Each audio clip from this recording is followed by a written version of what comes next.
Hoje, pergunta 5 do Catecismo de Westminster. Já passamos por aqui na pergunta 1. Qual o fim principal do homem? O fim principal do homem é glorificar a Deus e gozá-lo para sempre. Vimos toda a base bíblica para isso, conversamos na doutrina do Mevan aquilo que essa pergunta quer nos dizer. Pergunta 2. Que regra Deus nos deu para nos orientar na maneira de o glorificar e gozá-lo eternamente? A palavra de Deus, que se acha nas Escrituras do Antigo e do Novo Testamento. Essa é a única regra para nos orientar na maneira de o glorificar e gozá-lo eternamente. Pergunta 3. Qual é a coisa principal que as Escrituras nos ensinam? A coisa principal que as Escrituras nos ensinam é o que o homem deve crer acerca de Deus e o dever que Deus requer do homem. Pergunta 4. O que Deus é? E nós começamos a conhecer a pessoa de Deus através das Escrituras com a resposta: Deus é Espírito, infinito, eterno, imutável em seu ser, sabedoria, poder, santidade, justiça, bondade e verdade. Vimos toda a base bíblica para isso e entendemos que isso não é cessacionista, essa resposta. Ela tem uma continuidade de atributos. Nós vimos que tem atributos que são compartilháveis, outros que não são compartilháveis, e aí Deus nos trouxe o exemplo de Tatá para mostrar que tem atributos desses aqui que foram compartilhados, sim. Então, quando ele fala que Deus ele é sabedoria, nós vimos que a sabedoria ela é um atributo compartilhável. Tiago 1,5 diz que aquele que não tem sabedoria, peça a Deus, que a todos ele dá livremente de bom grado. Nessa situação, Tatá buscou a sabedoria de Deus, orou, jejuou, e aí o Senhor está mostrando, ainda está ensinando a ela como fazer. Santidade, a santidade de Deus, ele é santo, ele é o único que é exclusivo. A justiça de Deus, ela é um atributo compartilhável. A santidade que nós vivemos, que nós buscamos, é por meio do Espírito de Deus, né? Pelo Espírito Santo. Bondade, fruto do Espírito, atributo compartilhado. Verdade, é a verdade absoluta de Deus que ele deixou para nós em sua palavra e que compartilhou conosco isso. Então, hoje nós vamos para a pergunta 5. Há mais de um Deus? Há um só Deus, o Deus vivo e verdadeiro. Essa é a resposta dessa pergunta. E eu quero que vocês abram aí comigo em Deuteronômio 6 para a gente iniciar. Já iniciar de forma excelente. Porque o grande mandamento de Deus, inclusive no Novo Testamento, que aqui a gente está vendo Deuteronômio, no Antigo Testamento, 5 primeiros livros, Pentateuco, escritos por Moisés, a gente já falou sobre isso, mas também se repete. Vocês lembram que eu trouxe para vocês Lucas 10:27? Para vocês, qual foi o exercício de casa de uma das nossas aulas? Tomar um café com um amigo. E por que tomar um café com um amigo? Porque no Novo Testamento nós vemos em Lucas 10:27 se repete em outros evangelhos que as siglas do café são o amar a Deus de todo conhecimento, de toda a alma, de toda força e de todo entendimento. Só que ele complementa e amar ao próximo como a si mesmo. Por isso que o café tem que ser com um amigo. E aí, esse exercício prático nos traz para essa fundamentação do Antigo Testamento que a gente vai ver agora, em Deuteronômio 6, do 1 ao 7. Vamos lá? Do 1 ao 9, perdão. Tata, você consegue ler para mim para eu molhar e hidratar um pouquinho as cordas vocais? 6 do 1 ao 9, certo? Isso, isso. Esta é a lei. Isso é os decretos e as ordenanças que o Senhor, o seu Deus, ordenou que eu lhes ensinasse, para que vocês os cumpram na terra para a qual estão indo, para dela tomar posse. Desse modo, vocês, seus filhos e seus netos temerão ao Senhor, o seu Deus, e obedecerão a todos os seus decretos e mandamentos, que eu lhes ordeno. todos os dias da sua vida, para que tenham vida longa. Ouça e obedeça, ó Israel. Assim, tudo lhe irá bem, e você será muito numeroso numa terra onde há leite e mel com fartura, como lhes prometeu o Senhor, o Deus dos seus antepassados. Ouça, ó Israel, o Senhor, o nosso Deus, é o único Senhor. Ame o Senhor, o seu Deus, de todo o seu coração, de toda a sua alma e de todas as suas forças. Que todas essas palavras que hoje lhe ordeno estejam em seu coração. Era até o 7, né?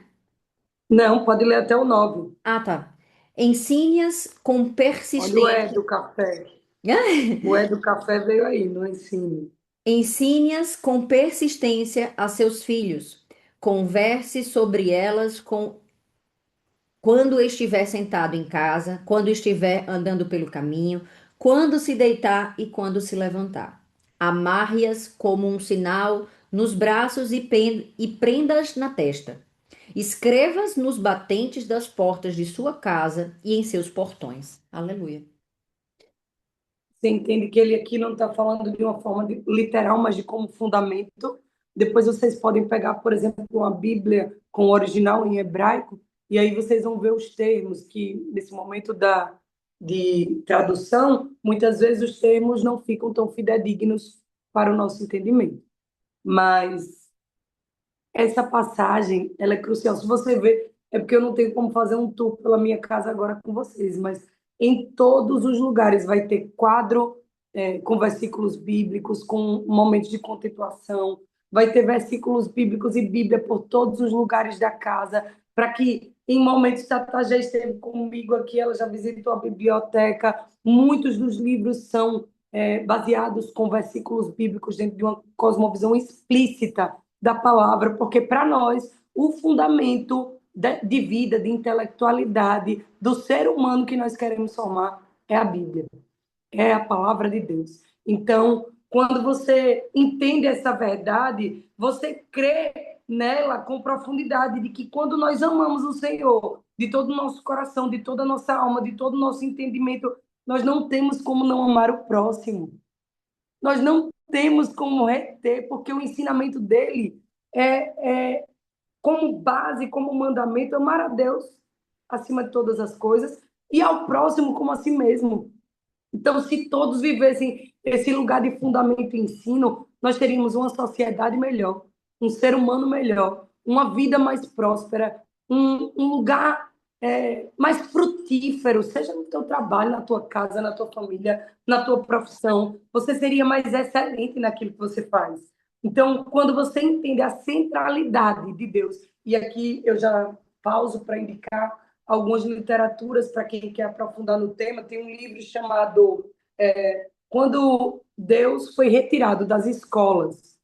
E para quem é da área de educação entender essa derrocata que a gente vive no âmbito educacional, você vai entender que quando Deus ele é retirado do centro, e retirado, leia-se, da minha e da sua vida por você mesmo, você se afastando do centro, porque ele continua sendo a base, a centralidade do universo. Sem ele, nada existiria ou subsistiria. Então, quando nós rejeitamos, quando nós nos afastamos da centralidade de Deus, há uma derrocata moral, social, intelectual.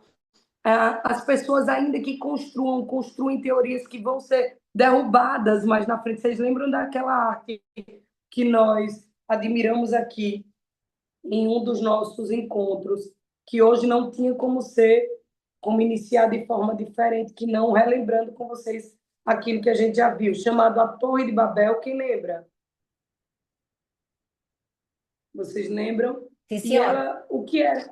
Uhum. E ela era uma construção pequena, ela era uma construção grande, linda, porém sendo destruída por dentro. Olha o fundamento dela era o quê? Areia. Qual tem sido o fundamento das nossas vidas, da centralidade de Deus, do conhecimento de Deus? Você conhece a Deus pelo que te dizem? Você conhece a Deus pelos domingos que você vai ao culto ou à missa? Você conhece a Deus pelo que foi lhe dito pelos seus antepassados? Como você conhece a Deus? A Bíblia está nos esclarecendo quem Deus é. A Bíblia está nos esclarecendo que só há um Deus. A Bíblia está nos convidando a ouvir o que esse Deus e único e suficiente Deus tem a ouvir, a dizer. E onde é que nós vamos encontrar o que ele tem a dizer?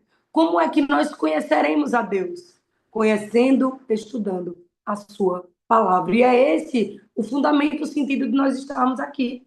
E aí, na segunda-feira, ele diz assim: quando as primeiras pessoas foram criadas, elas sabiam que havia somente um Deus, mas as primeiras pessoas pecaram e transmitiram o pecado a seus filhos. E assim, todos os que nasceram a partir dali nasceram com o coração pecaminoso. Ele está falando de quem? De Adão e Eva.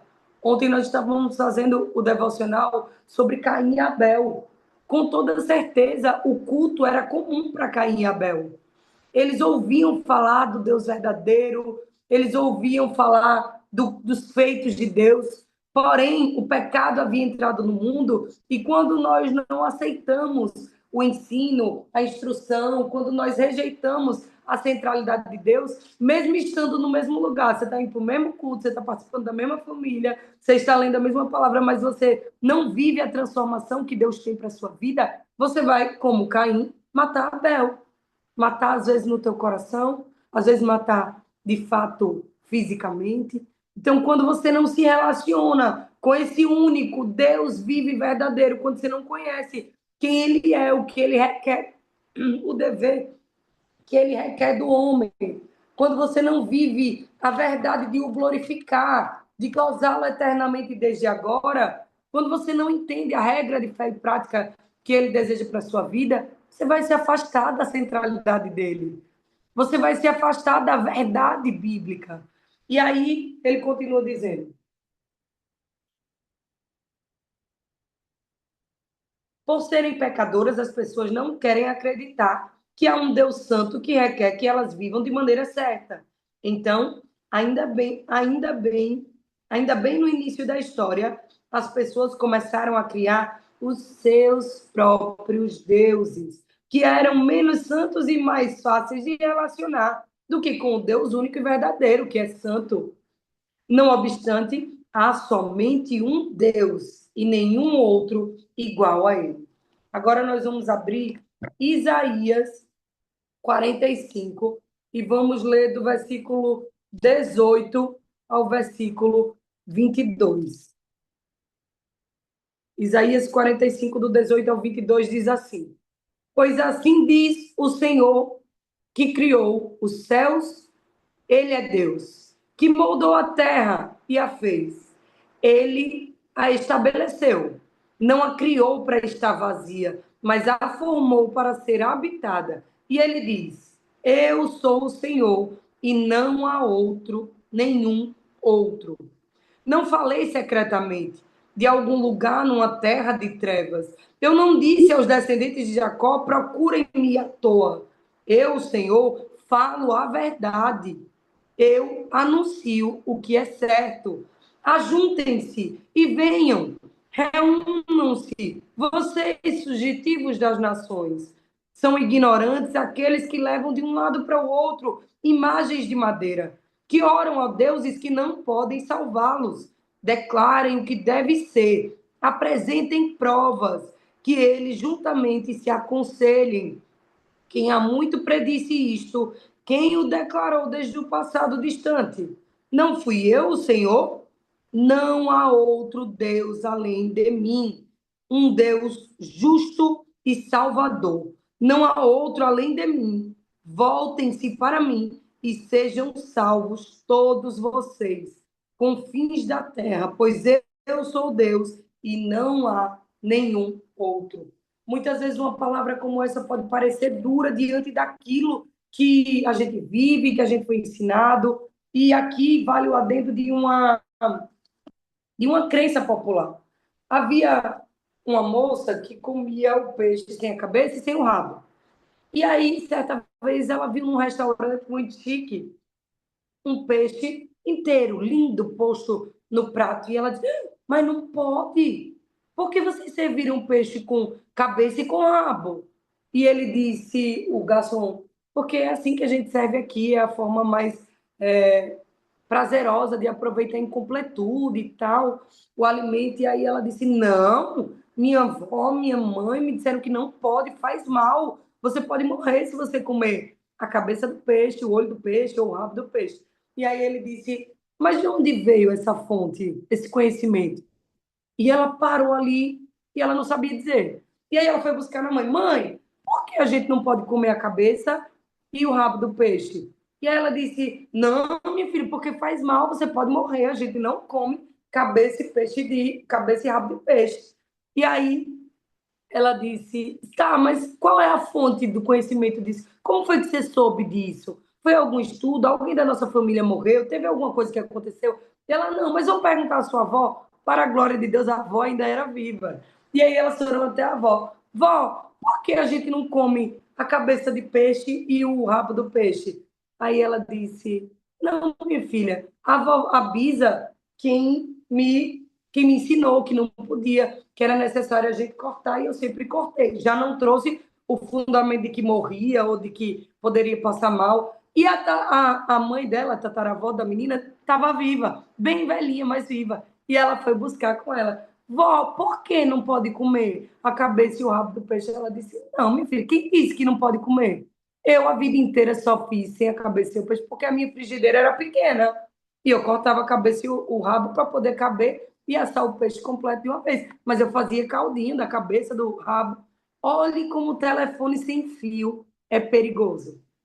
E ele foi geracionalmente criando uma cultura, uma crença que não tinha nada a ver com a verdade gastronômica, no caso delas. E muitas vezes, crenças errôneas, distorcidas da palavra de Deus, vão sendo fundamentadas na minha e na tua vida, na minha e na tua cultura, na minha e na tua prática. Por isso, nós estamos hoje aqui estudando a palavra de Deus, para que eu e você possamos despertar para a verdade do Evangelho e reproduzir coisas que glorificam o nome do Senhor. Aprender a como glorificar a Deus, como gozá-lo eternamente. Aprender qual é a regra de fé e prática, Antigo e Novo Testamento. Aprender o que é que ela requer de mim, o que é que ela requer, o que é que Deus fornece em sua palavra. E dentro dessas verdades bíblicas, a gente entender quem Deus é, a gente entender que só há um Deus, a gente entender o que é Deus, o que é Cristo, o que é o Espírito Santo, como é que eles atuam em nós, entende? E aqui, antes de ir para terça-feira, eu quero ler da nossa declaração de fé aquilo que fala sobre o Deus Trino, porque eu acho que muitas vezes a linguagem, ela comunica com mais facilidade. A minha, você, o resumo do que essa pergunta quer nos dizer.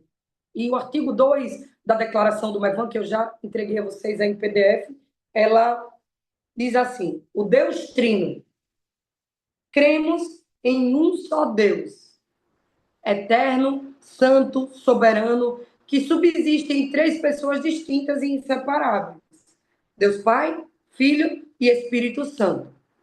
O Deus é trino, é perfeito em amor, é unidade e comunhão, sendo Ele mesmo a fonte de toda a vida, verdade e missão. Nós cremos que Deus é o Criador de todas as coisas, o Senhor da história, sustentando e governando o universo segundo o conselho da sua vontade. Nada existe fora da sua soberania e sua função, sua ação redentora permeia a história com propósito, graça e fidelidade. Afirmamos que a revelação do Deus Trino não é abstrata, mas relacional e histórica. Você pode buscar conhecimento na história, você pode buscar conhecimento na relação íntima de oração, de jejum, de busca da palavra. Você deve fazer isso. O Pai envia o Filho revela o Pai, o Espírito glorifica o Filho e conduz a igreja. Veja que nada é escondido, limitado, inacessível com o nosso Deus. Ele mesmo tornou-se carne para ser acessível, para ser o testemunho vivo, santo, para andar com o seu povo, para ser um modelo, para sacrificar-se em nosso lugar, para pagar o preço em nosso lugar que nós não poderíamos pagar. E ele nos deixou o Espírito Santo de Deus que habita em nós hoje, daqueles que o confessam, declaram como o único e suficiente Salvador de suas vidas, para nos conduzir, porque sem ele a gente não vai. a gente vai cair nos mesmos pecados, nas mesmas falhas, mas quando nós nos relacionamos intimamente com Ele, historicamente com Ele, quando nós o conhecemos em Sua palavra, Ele vai nos transformando de dentro para fora. A vida cristã, a missão da igreja e a esperança escatológica da vinda de Jesus estão enraizadas nessa comunhão trinitária do Deus Trino e Uno, na qual Deus se dá a conhecer por meio da sua palavra e chama o seu povo a participar de sua obra no mundo, nesse tempo, nessa estação, através do seu Espírito Santo. Você entende? A importância, muitas vezes, minha irmã, você vai chegar aqui com sono, você vai chegar aqui cansada, você vai chegar aqui no seu modo crítico, ativado lá em cima, medindo as palavras com que eu estou aqui falando, eu ou qualquer outro pregador e professor da palavra, você vai julgar, você vai querer ter o senso crítico, por quê? Porque a Bíblia diz em Romanos 1 que os nossos pecados nos levam a ser entregues aos nossos próprios prazeres. João Calvino, um dos reformadores da história da igreja, ele fala que o nosso coração ele é uma fábrica de ídolos.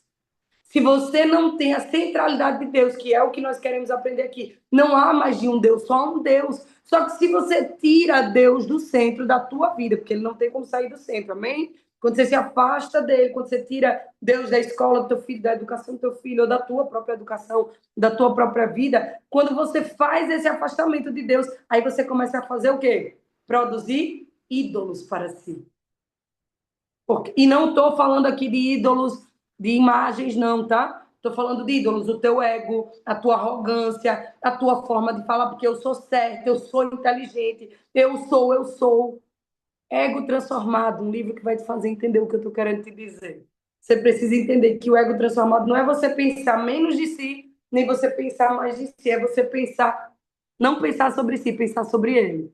E aí você vê que quando Deus vem, o Deus Trino, Uno, verdadeiro, ele vem, ele se deixa relacionar, ele deixa a sua palavra, ele envia o seu Espírito, ele está querendo conduzir a mim, a você, novamente a centralidade dele, porque a vontade dele é boa, perfeita, é agradável, mas nós só vamos desfrutar, comprovar, experimentar, como diz Romanos 12, nós só vamos experimentar dessa verdade se nós transformarmos a nossa mentalidade. Metanoia, estude sobre isso. 2 pontos para você aprofundar, a inteligência artificial vai até te ajudar nisso. Paideia, segundo as escrituras e o pensamento pentecostal, no meu caso, você bota lá. Por favor, me dê versículos bíblicos e um estudo histórico da paideia e da metanoia de Deus, segundo as escrituras, dentro de uma visão pentecostal, cristã pentecostal. E aí você vai ter um estudo ali para que você possa aprofundar o que é paideia. É o ensino, é o todo voltado a essa cosmovisão cristã. O que é a metanoia, a mudança, a transformação, a renovação de mente que Romanos 12 nos falam. E dentro disso você vai entender, em Cristo Jesus, através do Espírito, o que é que você precisa renunciar, o que é que você precisa ser transformado, o que é que você precisa crer mais e corretamente acerca da palavra de Deus. A terça-feira vai nos dizer assim: ao longo da história, as pessoas adoram as coisas que Deus criou, ao invés de adorarem ao Deus Criador. Vocês já viram alguém que bate palma para o sol, que diz que o Deus Sol é incrível? Já viram isso? Entenda, eu sou uma das pessoas mais contemplativas que você vai conhecer. Todo fim de tarde eu estou aqui, olhando os passarinhos, olhando as cores das árvores, que inclusive estão mudando aqui na frente da minha casa, de verde para laranjinha, para amarelo. Para mim é contemplativo demais, é um lugar de descanso, um lugar de ver Deus se movendo por meio da natureza. Só que eu adoro ao Criador dessas árvores, ao Criador do pôr do sol, que toda tarde eu saio com os meus filhos e fico: o maior pintor do mundo está pintando a minha história. Você pode contemplar, desfrutar de tudo que Deus criou, mas entendendo que quem é digno da honra, da glória, do louvor é o Criador e não a criatura. Você entende isso? Se nós observarmos a criação de Deus, a beleza, a grandeza de cada um pedacinho de um pássaro. Eu tenho um hamster aqui em casa. Uma das coisas que eu mais gosto é de filmar ele bem de pertinho, porque você vê uma patinha tão pequenininha, um focinho tão minusculinho, um dente gigantesco dentro daquilo que é tão miudinho. E ele ali todos os dias acorda, todos os dias come, constrói o seu tubo. E é uma coisa tão perfeita, tão funcional, que não tem como você não ver Deus na criação. E aí eu fico ali glorificando, Deus, como tu és criativo, tu criou um hamster, tu criou um passarinho com não sei quantas mil cores, o Senhor criou, meu filho, eu já disse a vocês que ele ama planeta, a astrologia, astronomia, confundi, é astro qual? Socorro. Astronomia, A astronomia. astronomia, por favor, astrologia não, gente, me perdoa. E aí ele ama saber as camadas do espaço e tal, e ele fica ali, mãe, como Deus pode ter criado isso? E eu sou como os animais.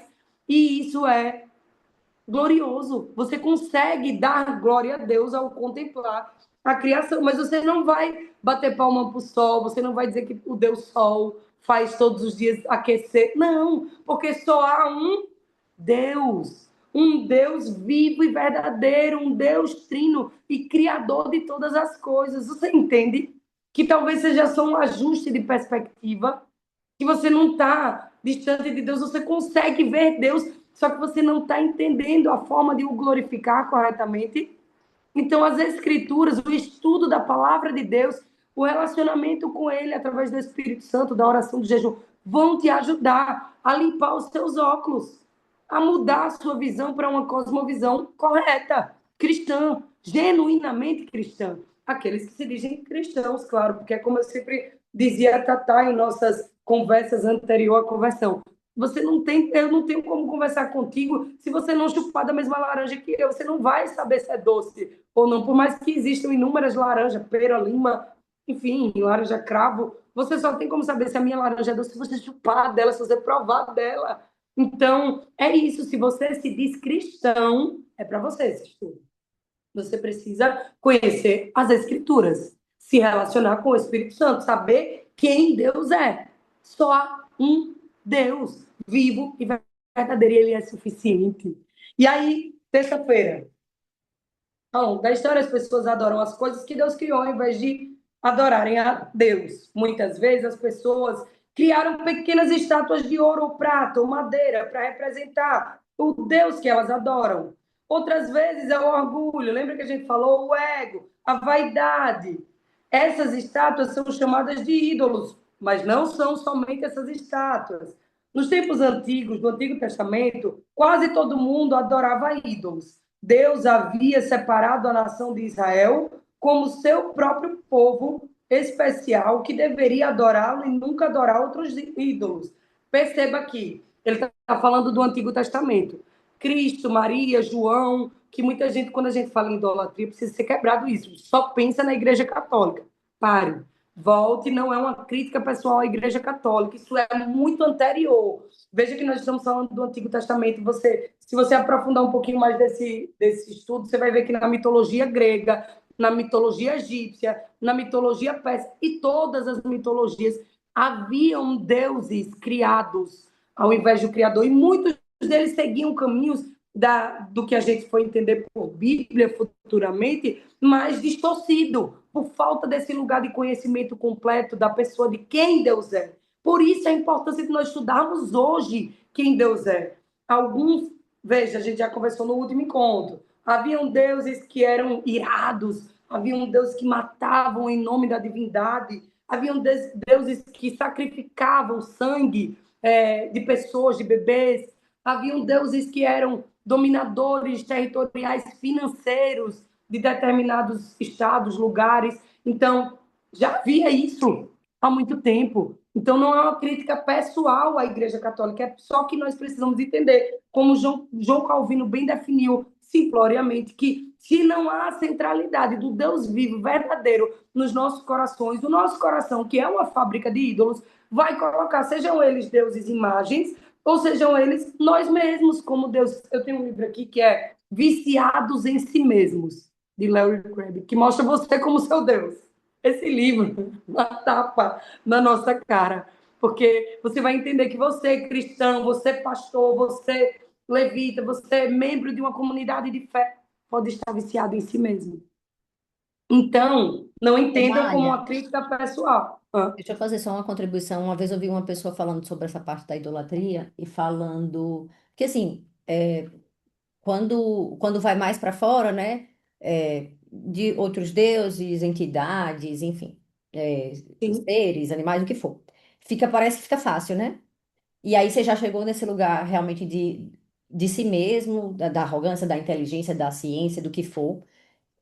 E ainda tem um lugar que eu acho que é muito fácil da gente cair, que é a idolatria às pessoas que a gente ama. Então, aí eu vi exato. uma pessoa falando sobre isso, assim, o quanto que muitas vezes as mães colocam os filhos num lugar de idolatria, o esposo, Real, e o contrário também, né, dos esposos com as esposas, e esse lugar de sim, que se a pessoa, realmente uma adoração, e tirando o lugar de Deus do centro e colocando essas pessoas, sabe? E eu acho que é fácil sim. de cair pelo amor, né, que a gente sente. Real. Famílias, pessoas hoje têm idolatrado a famílias perfeitas que e não ao Senhor, Deus criador dessa família que foi criada para ser um exemplo, um testemunho, como a gente falou aqui. O povo de Israel ele era um povo, uma geração que foi criada para ser geração eleita, separada, escolhida, um modelo salvo da terra e luz do mundo, como a Bíblia diz, para que sejam vistos e sejam imitados comportamentos. Assim o somos nós. 1 Pedro 2,9 diz que nós somos escolhidos como geração eleita, povo santo, sacerdócio real, povo exclusivo do Senhor. E isso converge para uma família estruturada, isso converge para uma vida cristã em comunidade, mas isso não é o centro da nossa adoração.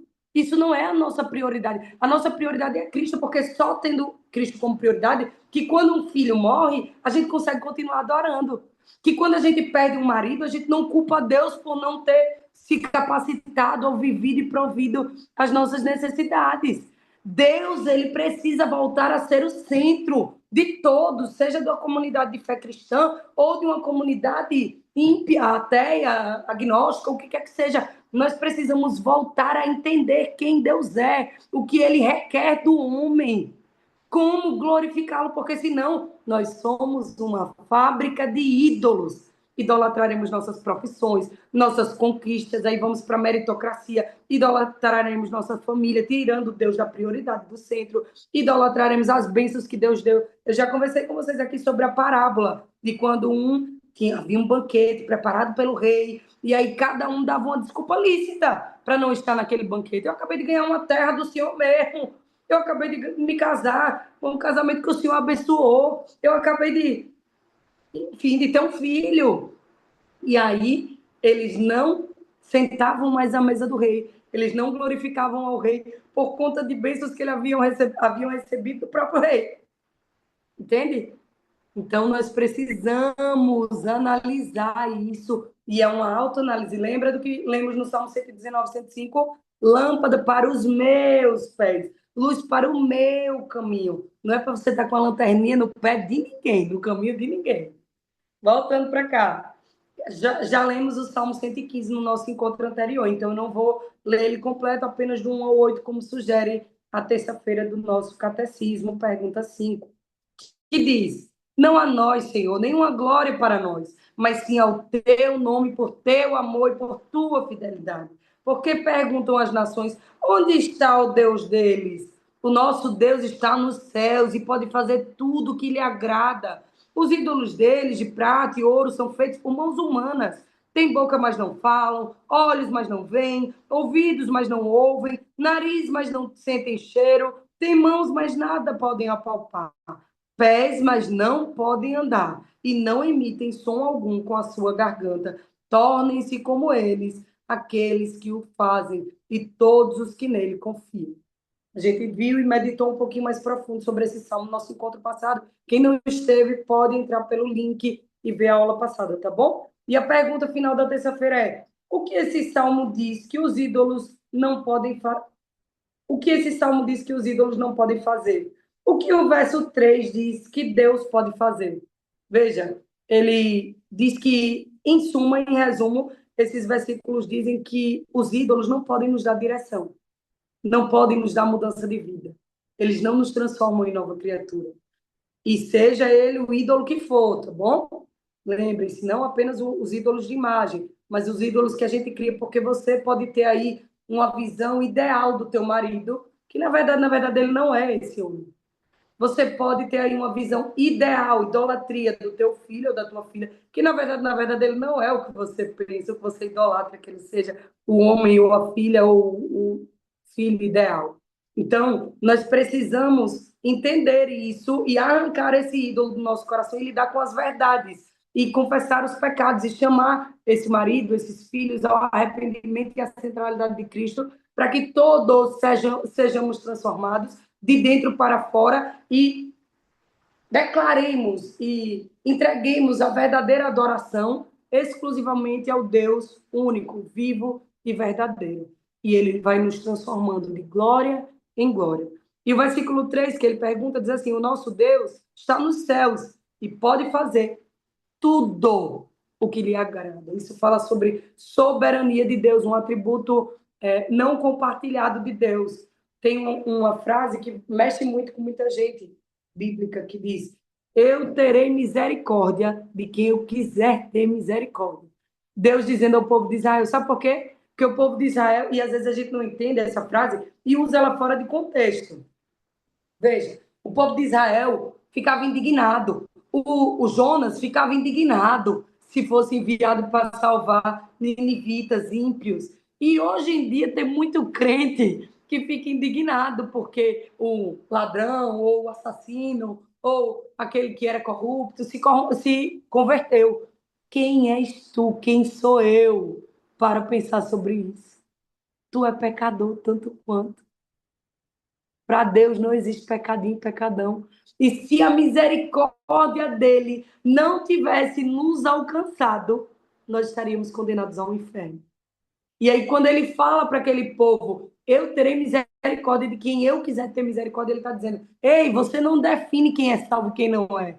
Isso está determinado a mim, a minha soberania, e não a você, enquanto crente que acha que sabe quem é e quem não é.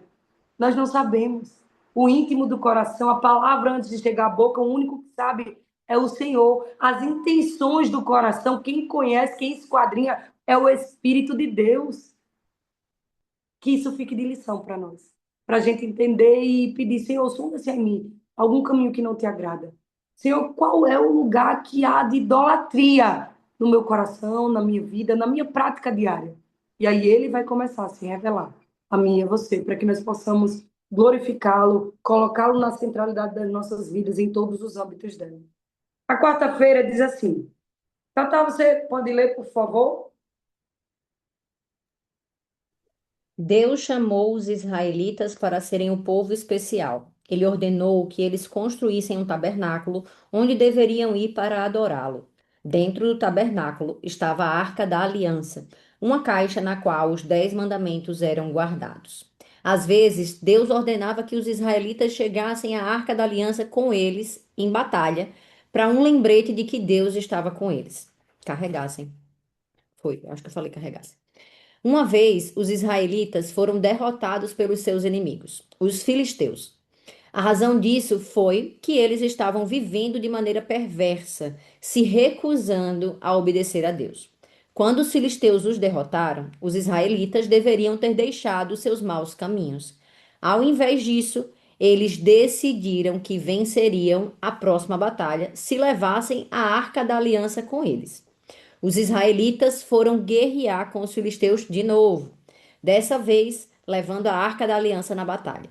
Deus, contudo, ainda não estava com eles por causa da sua desobediência para com as ordens. Os filisteus derrotaram os israelitas novamente e capturaram a arca da aliança. Os filisteus ficaram muito animados e vibraram. Eles pensaram que isso provava que seu ídolo Dagon era mais poderoso do que o Deus de Israel. Eles levaram a arca da aliança para Asdod, uma das suas cidades, e a colocaram no templo de Dagon, como um troféu à grandeza de Dagon. E aí ele pede para ler Samuel, 1 Samuel 5:2, 5. Eu vou ler com vocês, eu vou ler com vocês a história em completude, tá? Porque vocês precisam entender logo. Para quem gosta de série, eu quero indicar a série Davi. Vocês vão conseguir entender muita coisa bíblica que é do Antigo Testamento ali em um contexto visível, visual, que facilita o entendimento. Minha filha, Madu, ela entendeu muita coisa do estudo bíblico do Antigo Testamento através de contextos assim. Tem algumas séries que são bem fidedignas, inclusive ela vai passando o versículo bíblico embaixo Legal. de onde está aquela passagem. É bem legal. Essa série é muito longa, mas assim, se vocês forem um episódio por dia ali, É serve até de Davi mesmo ou complemento é do estudo. Reis? Reis. É, Falei, Reis. Reis, Reis. E aí ele conta muito sobre a história de Davi, porque o centro da gente foi para Davi. A gente foi para estudar a história de Davi, então Mas eu assim, acabei gente, deixa eu considerando. dizer, ela não é grande. Muito Ela grande. é, ela é gigante. Aí É, oh meu Deus, eu xoxa. Fui, né? Aí a Mari tinha citado, a Madu tinha citado.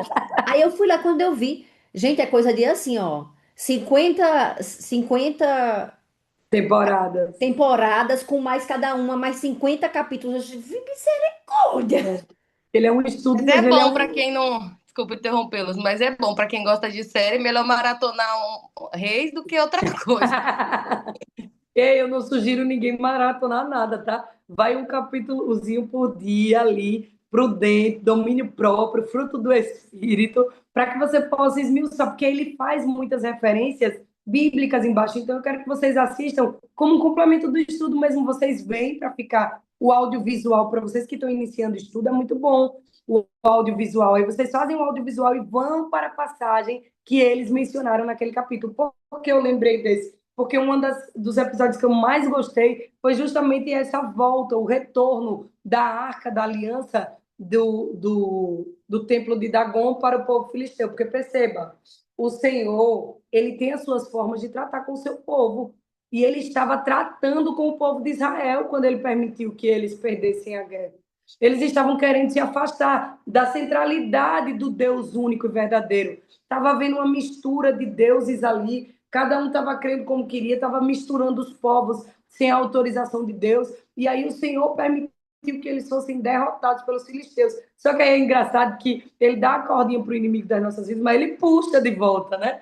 E ali ele destrói o templo de Dagon. Vocês vão ver isso agora na nossa leitura. E quando ele faz essa destruição, o povo filisteu, o inimigo, se torna ainda mais, tem ainda mais temor do Deus de Israel. E o povo de Israel, ainda assim, os infelizes precisam continuar o processo de conversão genuína, de abandonar os seus velhos ídolos. Então, que a gente possa aprender com a história dos nossos irmãos, para a gente não estar sendo arrochado o tempo todo para arrochado, apertado, provado, para que a gente possa estar abandonando os velhos ídolos, as idolatrias, sejam elas de idolatria de fato ou de fato como a gente conhece, né? De ídolos estranhos, de deuses diferentes, ou a idolatria de si mesmo, ou a idolatria da nossa família, ou a idolatria do dinheiro, ou a idolatria do nosso trabalho, entende? Então, 1 Samuel, capítulo 5, que ele pede que a gente leia, ele diz assim: depois que os filisteus tomaram a arca de Deus, eles a levaram de Ebenezer para Asdod e a colocaram dentro do templo de Dagon, ao lado de sua estátua, da estátua de Dagon. Quando o povo de Asdod se levantou na madrugada do dia seguinte, lá estava Dagon caído, com o rosto em terra, diante da arca do Senhor. É daqui que vem aquele louvor que diz que os reinos que todos os reinos se prostram, esqueci agora o louvor. Mas ele continua dizendo assim, ó: eles levantaram Dagon e o colocaram de volta em seu lugar. Mas na manhã seguinte, quando eles se levantaram de madrugada, lá estava Dagon, caído com o rosto em terra novamente diante da arca do Senhor. Sua cabeça e mãos tinham sido quebradas e estavam sobre a soleira. Só o corpo ficou no lugar. Por isso, até hoje, os sacerdotes de Dagon e todos os que entram em seu templo, em Asdod, não pisam na soleira. Depois disso, a mão do Senhor pesou sobre o povo de Asdod e dos arredores, trazendo devastação sobre eles e afligindo-os com tumores, desde que com o inimigo quem trata é Deus. Veja a consequência. Quando os homens de Asdod viram o que estava acontecendo, disseram: a arca do Deus de Israel não deve ficar aqui conosco, pois a mão dele pesa sobre nós e sobre o Deus Dagon. Perceba, quando a Bíblia descreve que os filhos das trevas são mais prudentes do que os filhos da luz, ele está falando sobre isso aqui. Eles discerniram logo: isso daqui é consequência do Deus Todo-Poderoso de Israel. O nosso Deus não é páreo para o Deus de Israel. Manda embora essa arca da aliança. Já o povo de Israel estava pensando que podia fazer o que queria com a presença de Deus. A arca da aliança, ela simbolizava a presença de Deus. E isso serve de alerta para nós. O que nós estamos fazendo da presença de Deus? Um amuleto para conquistar coisas, lugares, títulos? O que é que nós estamos fazendo do estudo da palavra de Deus? Quando dá, quando não dá, não dá, e eu faço do jeito que eu quero? Não, não é de qualquer jeito. E ele continua dizendo assim: então, eles reuniram todos os governantes dos filisteus e lhes perguntaram: o que faremos com a arca do Deus de Israel? Eles responderam: levem a arca do Deus de Israel para Gate. E então levaram a arca do Deus de Israel. Mas quando a arca chegou, a mão do Senhor castigou também aquela cidade e lhe trouxe grande pânico. Ele afligiu o povo da cidade, jovens, velhos, com uma epidemia de tumores. Então enviaram a arca de Deus para Ecrón. Eles não queriam abrir mão da presença. Veja, mesmo sofrendo consequências, eles não queriam abrir mão da presença. E aí, ele diz: quando a arca de Deus estava entrando na cidade de Ecrón, o povo começou a gritar: eles trouxeram a arca do Deus de Israel para cá a fim de matar a gente, o nosso povo. Então, reuniram todos os governantes dos filisteus e disseram: levem embora a arca do Deus de Israel, que ela volte para o seu lugar. Caso contrário, ela matará a nós e ao nosso povo. Pois havia pânico mortal em toda a cidade. A mão de Deus pesava sobre ela. Aqueles que não morreram foram afligidos com tumores, e o clamor da cidade subiu até o céu. Meu Deus. Quando você vê lá, isso é incrível, porque na série ele mostra a misericórdia de Deus até para aquele povo ímpio. Porque quando eles começam a clamar, o clamor subiu aos céus e foi cessado quando eles obedeceram.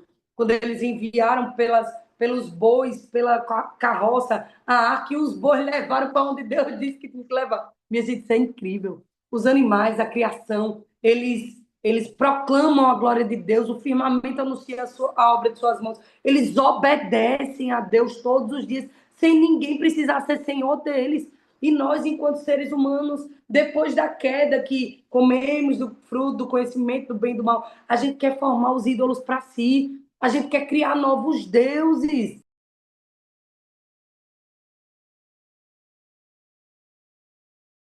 Fechou o microfone, Amália. Você fechou o microfone. Para em que parte? A gente quer criar os nossos próprios deuses. A gente quer criar os nossos próprios deuses e a gente quer fazer da nossa própria forma e a gente está sofrendo consequências do que nós mesmos escolhemos fazer. Quando você vai ler o contexto do capítulo 6 e 7, ele vai falar sobre o retorno dessa arca para Israel e como foi milagrosamente levada pela carroça de bois ali para o lugar que deveria ir. Quando a arca chega, o povo de Israel fica: meu Deus, o Senhor mandou de volta. Só que ao invés de eles adorarem a Deus, eles começaram a imitar padrões do povo filisteu. Quiseram tentar levar a arca de Deus nos ombros, ao invés de nas carroças, ao invés de levar nos ombros, como era o que a palavra de Deus ensinava a eles, que a arca de Deus só era levada por levita, só podia ser carregada no ombro, a cada 5 passos tinha que parar para dar sacrifício. Aí, como eles viram o povo filisteu fazer de uma forma nova, eles disseram: vamos fazer igual a eles. Vamos se afastar do que Deus faz. Vamos se afastar do que a palavra de Deus diz. E aí você se amolda a padrões mundanos e não sabe por que está sofrendo as consequências. Quando a Bíblia diz: não vos amoldeis ao padrão deste século, mas sejam transformados pela renovação da vossa mente. A Bíblia não envelheceu. Ele é o mesmo, ontem, hoje, eternamente. O padrão que está aqui continua sendo suficiente e eficaz para o povo que se diz cristão. Cristão, não se amolde ao padrão do mundo. Seja transformado pela renovação da vossa mente. E aí você pensa para este mundo, para essa geração que você vive na terra, para que você seja sal da terra e luz do mundo, para que você faça aquilo que olhos não viram e ouvidos não ouviram, para que você alcance pessoas que ninguém com a sabedoria humana poderia alcançar. Entenda onde Deus quer lhe colocar e viva o que Ele tem para você. E aí, para quem quiser e tiver curiosidade, eu sugiro que não pare por aqui. Vá para o capítulo 6, vá para o capítulo 7. Eita, mas eu não estou entendendo nada. Vá para a série Reis, para essa parte aí. Eu não sei como é que você pode botar, talvez no YouTube você consiga achar a história de Davi, quando a arca foi para os filisteus, e aí você já pega esses episódios e esmiúce isso, porque vai trazer um ensino muito forte ao seu coração de que só há um Deus. E esse Deus é vivo, verdadeiro e suficiente.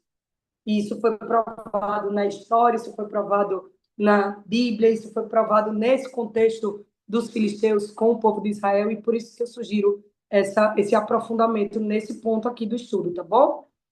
Quinta-feira, tá? Você lê, por favor? Leio, meu amor. Os israelitas nem sempre adoraram fielmente o único e verdadeiro Deus. Todas as nações ao redor deles tinham vários deuses e eles quase sempre se tornavam como seus vizinhos. Quando Acabe foi rei de Israel, ele e sua esposa Jezabel adoraram um ídolo chamado Baal e fizeram com que o resto de Israel adorassem a ele também. Muitas pessoas continuaram a adorar Deus, mas eles adoravam Baal ao mesmo tempo. Elias, um profeta do verdadeiro Deus, chamou os profetas de Baal para um desafio. Havia 450 deles e apenas um de Elias. Elias reuniu os israelitas e os profetas de Baal. Ele propôs que tanto ele como os profetas de Baal, cada um construísse um altar e preparasse um sacrifício sobre ele. Contudo, nenhum dos profetas poderia colocar fogo em seus sacrifícios. Eles orariam ao seu Deus, e o Deus que respondesse. Aí, o que é que eu faço? É porque tem Deus com D minúsculo e Deus maiúsculo, tá, gente? Aqui. Você pode falar nosso Deus, tá? Tá. Eles orariam ao seu Deus e ao nosso Deus que respondesse enviando fogo do céu para queimar o sacrifício. E quem queimasse o sacrifício seria reconhecido como verdadeiro Deus. Aleluia. Os profetas de Baal começaram. Leia 1 Reis 18, 26 a 29. Pode seguir, que a gente vai ler ele completo no Tá, final. imaginei. Para ver o que eles fizeram. Por quanto tempo os profetas de Baal trabalharam para conseguir uma resposta de seu Deus? Qual foi o resultado? Então chegou a vez de Elias. Ele cavou uma, Aleluia. ele cavou uma vala. Tem um louvor que eu amo que fala dessa parte da É, história. Uma do Fernandinho, manda depois para eu mando. mim. Caia Fogo do Céu. É só isso, o nome da música. Sim. Ele cavou uma vala ao redor do seu altar e ordenou que 4 grandes vasos de água fossem derramados em toda a sua oferta e na madeira. Ele fez isso mais 2 vezes, até que todo o altar estivesse inundado com água e até que a vala estivesse cheia. Então ele orou. Veja o que Aleluia. aconteceu. Aleluia. Meu Deus. Vejam o nível de impossibilidades. Não foi só cavar a vala para Elias. Você entende que a vida do crente às vezes é mais difícil? E é para a glória de Deus. O João estava pregando Olha, eu tô domingo. rindo, mas E é de ele pregando. nervoso, viu? De nada. E o João pregava no domingo e ele dizia: Deus vai enviar Golias para a sua vida. Eu, misericórdia, meu Deus. Tenha misericórdia de mim. E o povo, glória a Deus e aleluia, misericórdia, misericórdia. Porque Eu é tô no desse seu jeito, time, irmã. Golias. Eu tô no seu time. Eu fico só misericórdia, meu Deus, me acuda, me acuda, me acuda. O Golias ele é enviado para que o único Deus seja conhecido por outros, que de outras formas não seria conhecido.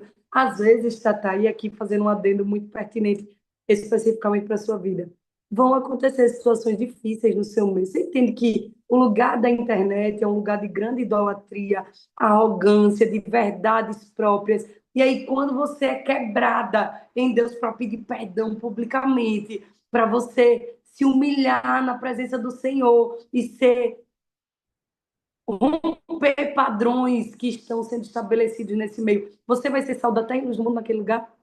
Então, a gente não pode temer ou se esconder de Golias.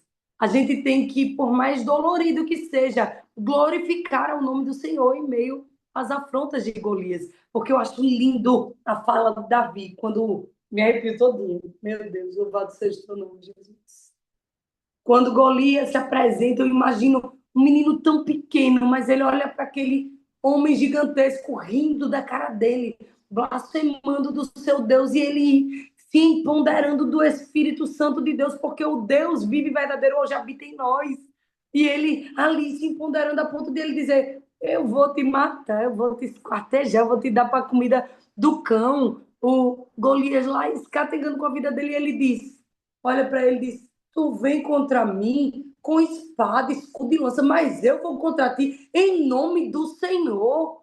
E ele pega a fundinha dele, é o que ele tem, ele não vai pegar a armadura de ninguém, não. Saul querendo dar escudo, tal, o menino, não, meu filho, eu vou com a minha fundinha aqui que Jeová me deu. E ele roda aqui. Quem foi que matou Golias? Deus, não foi Davi.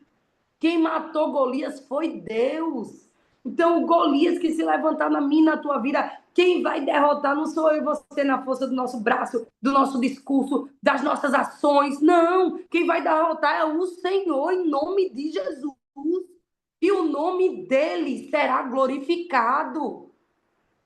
Entendamos isso de uma vez por todas. A Bíblia diz em 1 Reis 18, a partir do versículo 26. Pegaram o novilho que lhes foi dado. Lembre, estamos falando de Elias e dos profetas de Baal. Pegaram o novilho que lhes foi dado e o prepararam. Clamaram pelo nome de Baal, desde a manhã até o meio-dia. Ó Baal, responde-nos! Eles gritavam e dançavam em volta do altar que haviam feito, mas não houve nenhuma resposta, ninguém respondia. Ao meio-dia, Elias começou a zombar. Eita, Elias atrevido. Aí, por conta da zombaria dele, depois ele se deu mal, porque crente não tem que estar zombando de ninguém, não. Você vai ver que depois Elias foi zombado por Jezabel e ficou numa caverna. Foi depois disso aqui. E aí ele começa a zombar deles e diz: grita mais alto. Já que ele é um Deus, quem sabe não está meditando? Ou quem sabe ele não está ocupado ou viajando? Talvez esteja dormindo, precise ser despertado. Então passaram a gritar ainda mais alto. Eles feriam-se com espadas e lanças. A gente não tem que ter prazer nas feridas de ninguém. E aí ele diz que feria-se com espadas e lanças de acordo com o costume deles, até eles sangrarem. Passou o meio-dia, eles continuaram profetizando em transe até a hora do sacrifício da tarde, mas não houve resposta alguma. Ninguém respondeu. Ninguém deu atenção. Por isso que a Bíblia diz, meus irmãos, que ele não está, o nosso Deus, ele não está preocupado com ofertas e sacrifícios, mas com o espírito contrito, quebrantado, obediente. Ele requer obediência e não sacrifício, porque o sacrifício foi consumado por Cristo na cruz do Calvário. Ô, Malita, por que é que a gente faz jejum? Para que você consiga discernir melhor a voz de Deus. Para que você consiga se desvencilhar da sua velha criatura. Para que você consiga viver uma vida mais santificada. Mas não tem nada a ver com ele, não, viu? O preço da salvação já está pago. Está consumado em Cristo Jesus. O que ele precisava fazer não requer de mim e de você o sacrifício, senão ele está no inferno. Ele consumou a obra de Cristo no Calvário, ressuscitado ao terceiro dia, está consumada. A salvação é pela graça, favor imerecido. Agora, nós devemos buscar um lugar de santificação, de santidade, porque nós queremos ver a Deus na minha vida profissional, na minha família, na minha vida íntima. Eu quero me relacionar com Ele, eu quero conhecer mais de Deus. E para isso, sem santidade, ninguém vê a Deus, não. Por isso, o teu jejum, a tua oração, a tua busca por entender mais da palavra, para saber como glorificá-lo, como agradá-lo, como se relacionar com ele. E aí, depois disso, Elias disse ao povo: aproximem-se de mim. O povo aproximou-se. E Elias reparou o altar do Senhor. Veja, não é de qualquer jeito. Ele reparou o altar do Senhor, que estava em ruínas depois daquele show, daquela pirotecnia que teve. Depois ele apanhou 12 pedras, uma para cada tribo dos descendentes de Jacó, a quem a palavra do Senhor tinha sido dirigida, dizendo-lhes: seu nome será Israel. Com as pedras ele construiu um altar em honra ao nome do Senhor, cavou ao redor do altar uma valeta na qual poderiam ser semeadas 2 medidas de semente. Veja, tem todo o esforço humano ali para aquela santidade, para aquela purificação, para que o que só Deus pode fazer, ele o faça.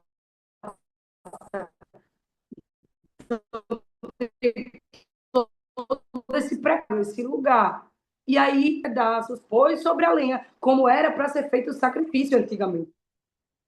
Então lhe disse: encham de água 4 jarras grandes e derramem sobre o holocausto e sobre a lenha. Façam-no novamente. E eles o fizeram.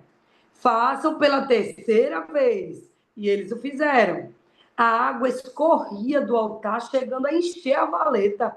A hora do sacrifício, o profeta Elias colocou-se à frente do altar e orou.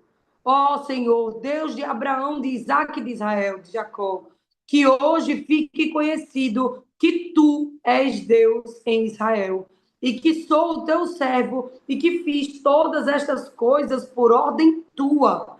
Responde-me, ó Senhor, responde-me para que este povo saiba que tu, ó Senhor, és Deus e que fazes o coração deles voltar-se para ti. Veja o objetivo.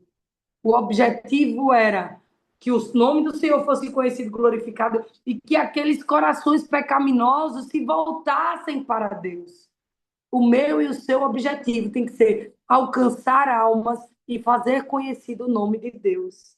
Então, o fogo do Senhor caiu e queimou completamente o holocausto. A lenha, a pedra, o chão, e também secou totalmente a água da valeta. Quando o povo viu isso, todos caíram prostrados e gritaram. Foi só o povo de Israel? Foram todos. Todos caíram prostrados e gritaram: ó Senhor Deus, o Senhor é Deus. E aí aqui me faz lembrar daquele louvor. Os reinos se curvam, os reinos se abalam, os povos se abrem, as mãos se levantam para dizer que tu és o Senhor, para dizer que tu és o rei. E a lição de hoje, o objetivo da lição de hoje é fazer a mim e a você entender se há ou não mais de um Deus. E eu pergunto agora a vocês: há mais de um Deus?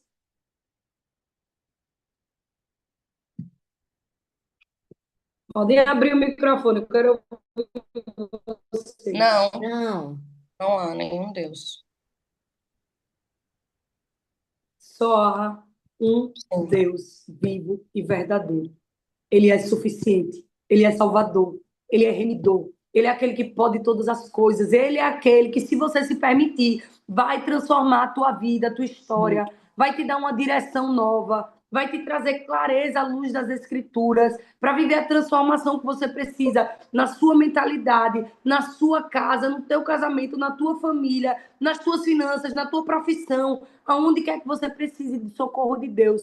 Ele é suficiente. O Deus criador de todas as coisas, o Deus para quem nada é impossível. Esse Deus pode transformar a tua história. Só há um Deus único, verdadeiro, suficiente, Salvador. E aí, ele traz a sexta-feira. Pode ler, Tatá, a sexta-feira, por favor. Assim como Elias, Jeremias foi outro profeta do único Deus vivo e verdadeiro. E ele também falou contra a adoração de ídolos em Israel. Em Jeremias 10, Jeremias descreve como o povo fabricava os ídolos. Alguém derrubava uma árvore, esculpia um ídolo nela e então decorava o ídolo com ouro e prata. O que esse aí ele pede para ler Jeremias 10 e a gente Vou pensar ler agora com vocês, tá? tá, e a Vou ler gente porque você vai ler é, tá e bom. aí você faz a pergunta final. Jeremias 10, do 5 ao 11, diz assim: Como um espantalho numa plantação de pepinos, os ídolos são incapazes de falar e têm que ser transportados, porque não conseguem andar. Eles não têm medo deles, pois não podem fazer nem mal nem bem. Não há absolutamente ninguém comparável a ti, ó Senhor. Tu és grande, e grande é o poder do teu nome. Quem não te temerá, ó Rei das Nações? Esse temor te é devido. Entre todos os sábios das nações e entre todos os seus reinos, não há absolutamente ninguém comparável a ti. São todos insensatos e tolos. Querem ser ensinados por ídolos inúteis. Os deuses deles não passam de madeira. Prata batida é trazida de Tarsis e ouro de Ufaz. A obra do artesão e do ourives. É vestida de azul, de púrpura. Tudo não passa de obra de hábeis artesãos. Mas o Senhor é Deus verdadeiro, Deus vivo, Rei eterno. Quando ele se ira, a terra treme. As nações não podem suportar o seu furor. Digam-lhe isto: estes deuses, que não fizeram nem os céus nem a terra, desaparecerão da terra e de debaixo dos céus. Eu amo o Salmo 19. O versículo 1 diz que os céus proclamam a glória de Deus e o firmamento anuncia a obra de suas mãos. É lindo ver os fenômenos naturais que acontecem nos céus, né? Quando você vê um eclipse, quando você vê uma estrela cadente, como esses dias teve aqui em Maceió, uma chuva de estrelas cadentes, tem até um termo científico para isso que eu não sei dizer qual é. E aí, ele ali chovendo várias estrelas cadentes a olho nu. E a Bíblia diz que o Senhor chama as estrelas pelo nome. Aí hoje a gente luta e cientistas vão e dão nomes de fatos, né, constelações e tal, mas o nosso Deus chama cada uma pelo nome. E aí você vê a grandeza do mar. Esses dias a gente estava passando pelo mar, não sei se foi o Madu ou se foi outra criança que estava comigo na hora, e disse: Meu Deus, isso é lindo demais. A água respeita o mar, respeita o limite, e não precisa ter ninguém ali na frente. A criança associava a autoridade, a minha autoridade enquanto tia do clubinho, de que eu preciso estar ali mediando eles e tal, mas que o mar não precisava. O mar ele respeitava, até que o Senhor permita que ele se enfureça e que cause os tsunamis, porque a gente viu que aqui, quando ele se ira, a terra treme. E quando a terra treme, tem os desastres naturais, sim. E muitas vezes é consequência daquilo que nós estamos semeando diante de uma sociedade, diante de uma desobediência ao Senhor, diante de uma desonra, dos ídolos que nós formamos para nós mesmos. É tudo culpa nossa, o pecado, a escolha do pecado. E aí a santidade de Deus não suporta o pecado. E aí a gente vê que uma criança conseguiu entender a completude daquilo. Meu Deus, a criação é mais a criação que não é imagem e semelhança de Deus, é mais obediente do que eu, que sou imagem e semelhança de Deus. Eles não precisam de ninguém na frente do mar dizendo: Ei, tá aqui, não pula, não, não vai não. Não, tá ali o limite e eles, o mar obedece. Então, que nós possamos aprender que Deus, o nosso Deus, ele é o único Deus vivo e verdadeiro. E ele é suficiente. E quanto mais nós nos relacionarmos com ele, quanto mais nós conhecemos dele, mais nós poderemos nos desvencilhar, rejeitar os falsos deuses, as idolatrias, o nosso ego, a nossa vaidade, o nosso eu, a nossa meritocracia. Quanto mais nós nos relacionarmos com ele, mais dependentes nós ficaremos e mais nós saberemos como viver de forma a glorificá-lo e gozá-lo também aqui nas nossas escolhas profissionais, familiares, financeiras, religiosas, que nós possamos viver de modo a glorificá-lo. Para finalizar, a Tata vai ler o sábado. Vamos lá. Será que a idolatria, adoração a ídolos, é coisa do passado? Leia Colossenses. Aí continua ou não? O que é que eu leio Colossenses? Pode continuar. Pode continuar. Como a idolatria é chamada nesse versículo? Quando as pessoas querem mais e mais dinheiro, mais e mais coisas, elas estão sendo gananciosas. A ganância é uma forma de idolatria por duas razões. Primeiro, ela transforma o dinheiro e os bens materiais naquilo que é mais importante para alguém, quando Deus deve ser o mais importante. Segundo, as pessoas gananciosas estão confiando em seus bens e no seu dinheiro para satisfazer todas as suas necessidades, quando na verdade Deus é o único que pode satisfazer as nossas necessidades. Você acha que as pessoas em nossa sociedade são adoradoras de ídolos? Onde Paulo descreve em Tessalonicenses, onde Paulo descreve o que acontece quando essas pessoas se tornam cristãs. Aleluia. Eu vou ler para vocês Colossenses 3:5 e 1 Tessalonicenses do 2 ao 10 para a gente finalizar. Percebam, mais uma vez, voltem o seu olhar aprofundado. Eu quero que vocês aprendam a esmiuçar a palavra, textos, para que vocês sejam dominadores da lógica, da retórica, para que vocês não fiquem presos a frases. O que é que acontece muito com o emborrecimento programado de hoje? Você pega uma frase de uma pregação ou de um texto como esse que você leu e você diz: isso é apologia à miséria, isso é apologia à pobreza, porque você pegou a frase do amor ao dinheiro e você já redarguiu ali, já se afastou daquilo por essa frase. Perceba o que ele está nos dizendo. Será que a idolatria, a adoração a ídolos é uma coisa do passado? E aí ele exemplifica com o amor ao dinheiro uma das idolatrias. Mas nós passamos o estudo inteiro falando de inúmeras idolatrias de imagem, idolatria do ego, idolatria de si mesmo, idolatria da justiça própria, de resolver tudo com as próprias mãos. E aqui ele vai nos ensinar especificamente sobre o dinheiro. E ele diz assim em Colossenses 3:5. Vamos ler do versículo 1 para ficar mais claro. Isso é, no Colossenses 3, ele está com instruções sobre um viver santo. Aí ele diz assim: portanto, já que vocês ressuscitaram com Cristo, procurem as coisas que são do alto, onde Cristo está assentado à direita de Deus. Mantenham o seu pensamento nas coisas do alto e não nas coisas terrenas. Vocês morreram e agora a sua vida está escondida com Cristo em Deus. Quando Cristo, que é a sua vida, for manifestado, então vocês também serão manifestados com Ele em glória. Amém. Assim, façam morrer tudo que pertence à natureza terrena de vocês: imoralidade sexual, impureza, paixão, maus desejos, ganância, que é idolatria.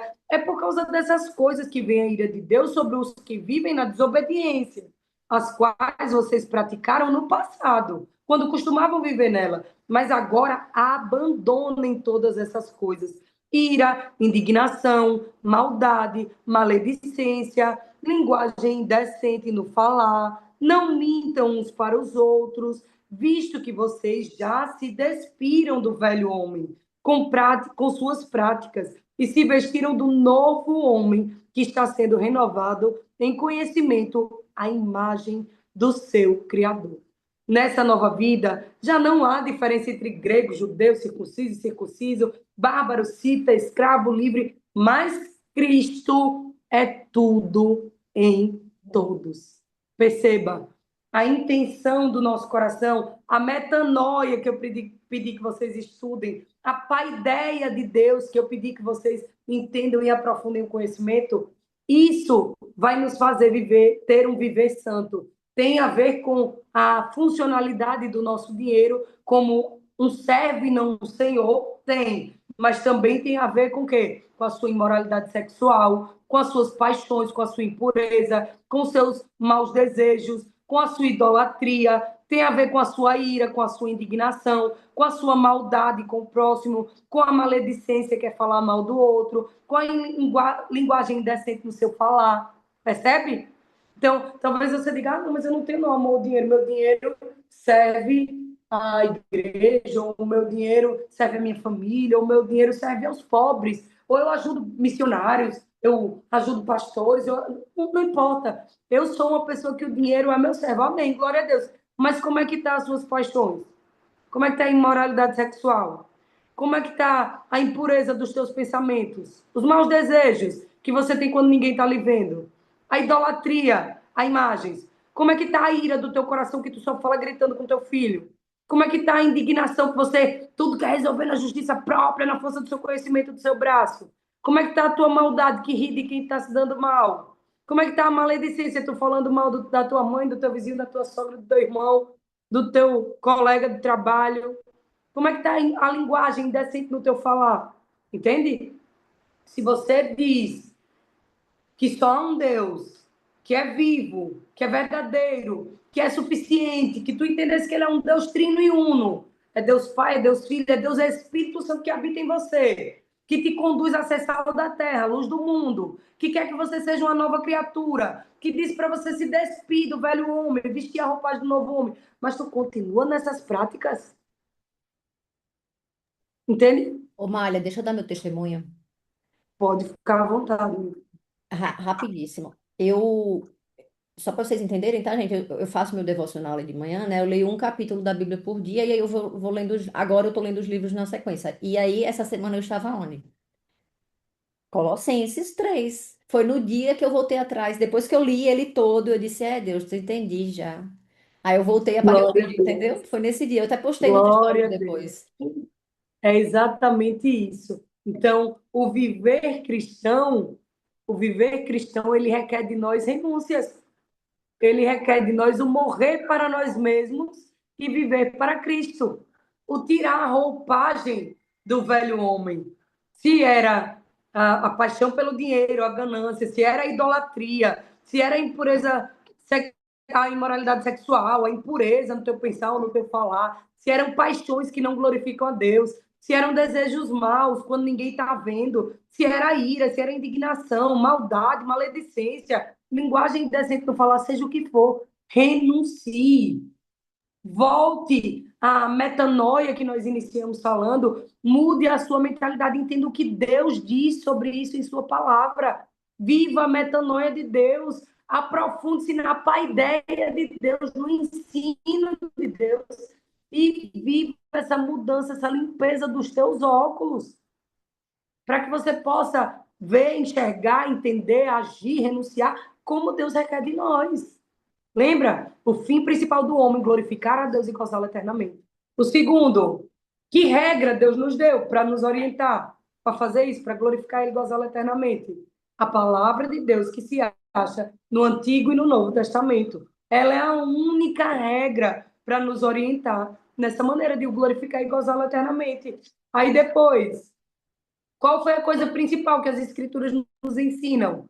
A coisa principal que as Escrituras nos ensinam é o que o homem deve crer acerca de Deus e o dever que Deus requer de mim e de você. Um desses deveres é isso: renunciar à sua velha criatura, trocar de roupa, espiritualmente falando.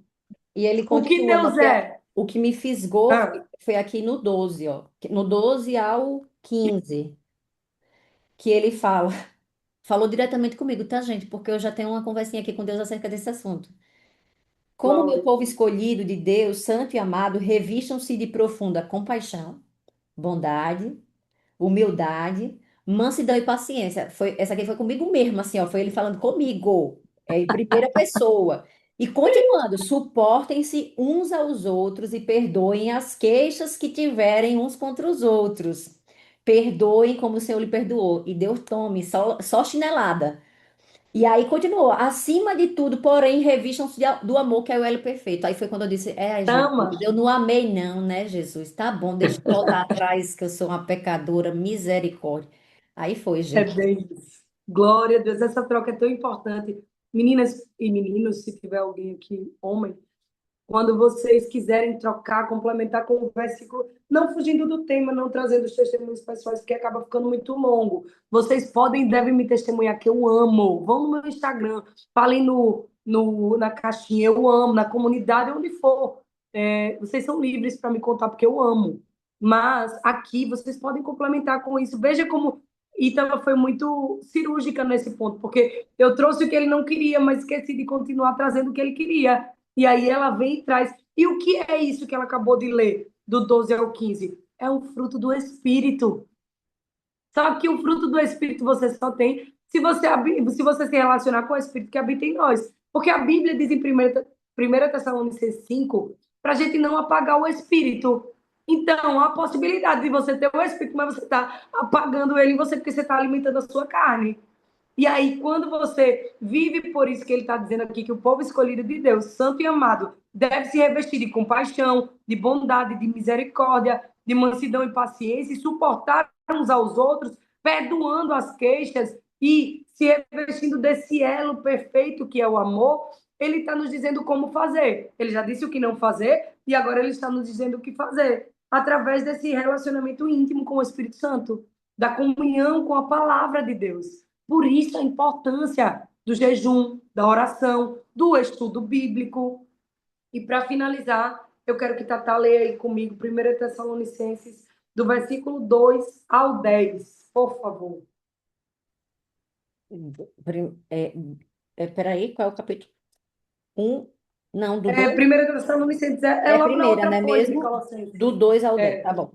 Sempre damos graças a Deus por todos. Eu tô certa mesmo? Tô, né? tá? É isso Sempre mesmo. damos graças a Deus por todos vocês, mencionando-os em nossas orações. Lembramos continuamente, diante de nosso Deus e Pai, o que vocês têm demonstrado, o trabalho que resulta da fé, o esforço motivado pelo amor e a perseverança proveniente da esperança em nosso Senhor Jesus Cristo. Sabemos, irmãos amados de Deus, que Ele os escolheu, porque o nosso Evangelho não chegou a vocês somente em palavra, mas também em poder, no Espírito Santo e em plena convicção. Vocês sabem como procedemos entre vocês em seu favor. De fato, vocês se tornaram nossos imitadores e do Senhor, pois, apesar de muito sofrimento, receberam a palavra com alegria que vem do Espírito Santo. Assim, tornaram-se modelo para todos os crentes que estão na Macedônia e na Acaia, porque partindo de vocês, propagou-se a mensagem do Senhor na Macedônia e na Acaia. Não somente isso, mas também por toda parte tornou-se conhecida a fé que vocês têm em Deus. O resultado Glória a Deus. é que não temos necessidade de dizer mais nada sobre isso, pois Aleluia. eles mesmos relatam de que maneira vocês nos receberam e como se voltaram para Deus, deixando os ídolos a fim de servir ao Deus vivo e verdadeiro. Glórias a Jesus. Não precisa de acréscimo. Você entende o que Paulo acabou de nos dizer? Que eu e você precisamos ser modelo. Eu e você precisamos entender que servimos a um Deus único, vivo, verdadeiro e suficiente. E diante disso, nós precisamos andar como ele andou, conhecer cada dia mais a palavra de Deus, renunciar cada dia mais à antiga criatura, verdadeiramente ser revestidos do novo homem, da nova criatura e viver de modo a glorificá-lo. Amém? Que você aceite esse convite no dia de hoje, que você possa sair daqui encorajado, assim como João, na terceira carta de João, lição de casa de hoje, a terceira carta de João, é apenas um capítulo. Então, a lição de casa de hoje é que vocês leiam, meditem e compartilhem no Instagram com alguém, porque tanto para eu saber que vocês fizeram atividade de casa, porque eu não estou sabendo se vocês fizeram ou não, porque a gente está se comunicando pouco, vocês ainda não estão abrindo seus vídeos e seus microfones, mas eu quero que a gente chegue a esse lugar de intimidade, em que vocês vão abrir, vocês vão compartilhar comigo aquilo que Deus está transformando na sua mente, no seu coração. Mas, por enquanto, compartilha no teu Instagram com alguém da tua família, do teu contexto, aquilo que Deus vai falar ao seu coração ali, com essa carta de 3 João. Ali, João estava encorajando a Gaio a continuar vivendo esse viver cristão que Paulo está falando aqui em 1 Tessalonicenses. 1 Tessalonicenses está dizendo que Paulo ele está ensinando sobre um proceder cristão. Assim como a gente viu em Colossenses 3, o cristão ele se despe, tira a velha roupagem, ele bota nova roupagem para que ele seja sal da terra e luz do mundo, para que pessoas possam olhar para ele e enxergar a Cristo. Então, que hoje você seja um farol, como um louvor que diz, como um farol que brilha à noite, como ponte sobre as águas, como abrigo no deserto, como flecha que acerta o alvo. Eu quero ser usado da maneira que te agrade em qualquer ora e em qualquer lugar. Eis aqui a minha vida, usa-me, Senhor. Que o Senhor te use hoje. Que o Senhor faça resplandecer sobre ti o seu rosto e te conceda graça, como está descrito em Número 6, a partir do versículo 24. Que essa bênção seja hoje sobre a sua vida. Que você possa resplandecer a face de Cristo por onde vocês forem. É assim que eu termino mais essa aula, orando em nome de Jesus e os enviando para ser sal da terra e luz do mundo, em nome de Jesus. Amém. Deus abençoe vocês e até o sábado que vem. Amém, aleluia. Tchau, gente. Amém. Deus abençoe. Tchau.